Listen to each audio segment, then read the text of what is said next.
Alright, we're back in the shop with Crazyncman. Sorry for the delay in these videos. I've been real busy with other stuff, obviously, but I thought I'd better continue on with the In the Shop series since there are a lot of copycats now doing their In the Shop series. But I thought I'd continue on with what I innovated for YouTube Airsoft.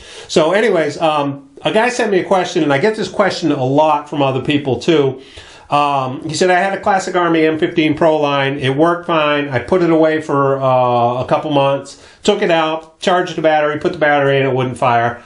And he's like, I know the battery's got a good charge because it'll power a different gun, no problem. But the Classic Army, it won't. So anyways, I asked him a couple questions, and one of the questions I asked him was, you know, A, what sounds it make, and B, are the wires getting hot? And he says, yeah, the wire and the battery gets hot pretty quick. And that's an indication that the gearbox is jammed up. Now, since he had a working gun and it just sat and now it won't, it was an easy conclusion to draw. He put it away with the spring compressed.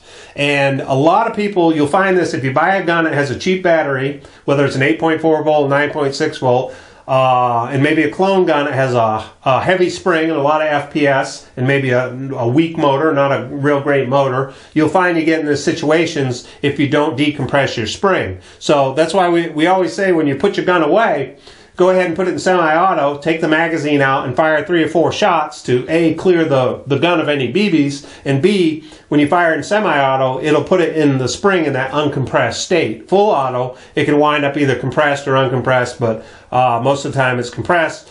And semi-auto, after, like I said, after 3 or 4 shots, the spring will be compressed, and then it's safe to put your gun away because A, it doesn't have any BBs, and B, there's no pressure on the spring. Because if you put it away with the spring compressed, and as this guy found out, he lost about 100 FPS because it sat for 2 months, you will weaken the spring. So anyways, the other thing too is when you're out playing, don't shoot your gun until it just dies. A lot of people, I hear them out there, they're playing, you know the battery's about to run out of a charge, but they keep shooting and the gun's like chirp, chirp, chirp, and then they keep damn shooting. And this is the problem you're going to wind up with. A gearbox is halfway in the stroke and your cheap battery is not going to overcome it. So if you have a buddy that has an 11.1 volt battery or a really good 9.6 or 10.8, borrow that, and that will usually overcome it. It won't hurt if you fire it a couple times on semi. But if you don't have access to it, you're going to have to go this route. So let's switch to the overhead camera, and we'll take a look at how to solve this problem real easy, because it's not very hard. Only takes a screwdriver and some sort of little pick or hook to get up in the gearbox and pull that anti-reversal latch. All right, so here we are with half a gearbox. Obviously this is an M4. You'd have your housing here. You know, I'm not going to explain the whole gearbox to everybody. Like I said, this is just to help get you out of a bind if your gearbox is stuck like this. As you can see, this would be the piston's back. When it hits this empty space, that's obviously when the spring fires the piston forward. And your air nozzle's down here, your barrel's down here, obviously. So, but this is what you find when you either run your battery dead or you do not fire your gun in semi-auto after you're done using it. So, very simple fix. Like I said, this is an M4 gearbox. What you want to do is you'd have the 2 screws here on the motor plate.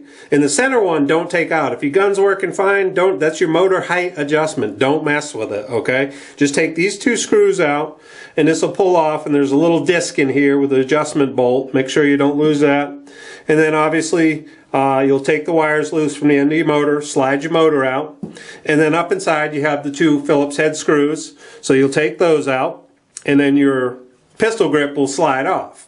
And you'll be stuck with, if you had the whole gearbox together, obviously like that. So now there's no need to take it apart too, because I've actually had people say, well, I took it apart because it was stuck.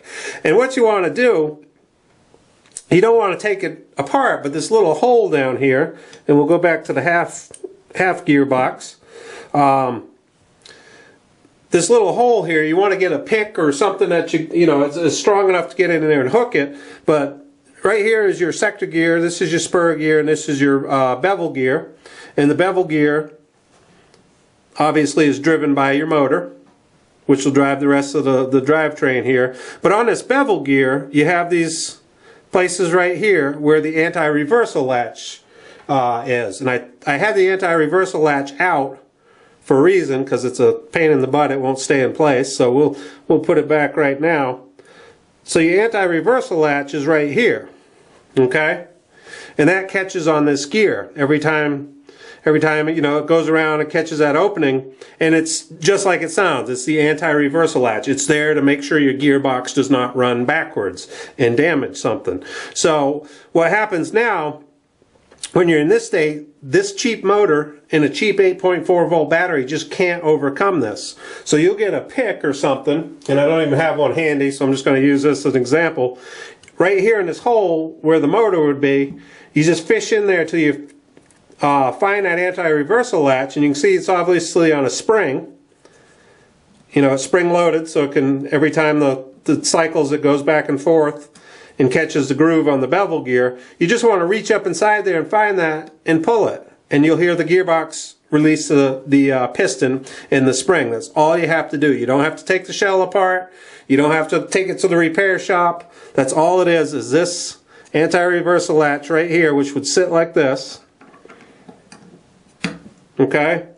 So all you do, and you can see it too, once you have your gearbox apart, or your, when you have your pistol grip and stuff off, you can look up in there and you can see the anti-reversal latch. So you just get something that'll reach in there and strong enough to pull it down towards you, and you'll hear the gearbox snap, and the spring will, it'll finally finish its stroke, and then the thing will come forward, and now your cheesy 8.4 volt battery or 9.6 volt battery can overcome the gearbox. So I hope that helps. I get a ton of questions about it, and all it is that little anti-reversal latch, just trip it.